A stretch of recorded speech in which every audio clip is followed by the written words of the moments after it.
Draw with dry fingernails, lines on my skin, red welts that rise up in circles on my forearms. My skin remembers touch by the way it chafes. I can trace dry fingernails over goosebumps on my calves and tell stories about this sick superpower and its beautiful Latin name, Dermotagraphica, skin writing.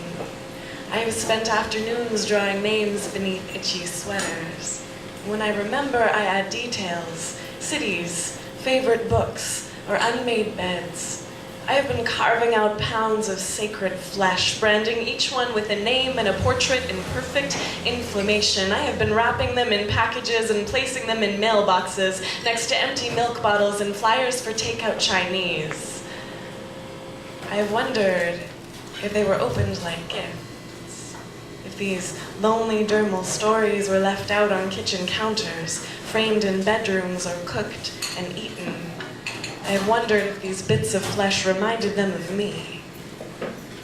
Such strange superpowers must not go unnoticed for long, and so I was asked to perform this feat once by two doctors, men.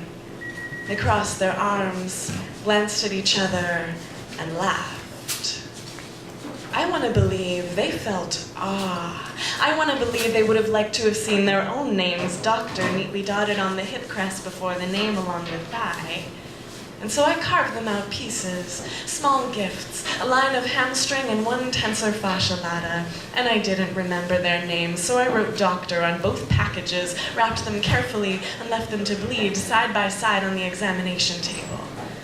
I have been carving out these pieces of myself so easily, cutting through skin and muscle until I hit bone, because I wanted to see my own ribcage, to touch the delicate ridges of my spinal column, see the apertures of my sacrum and the way my tendons might peel back from my kneecap like a careful hand.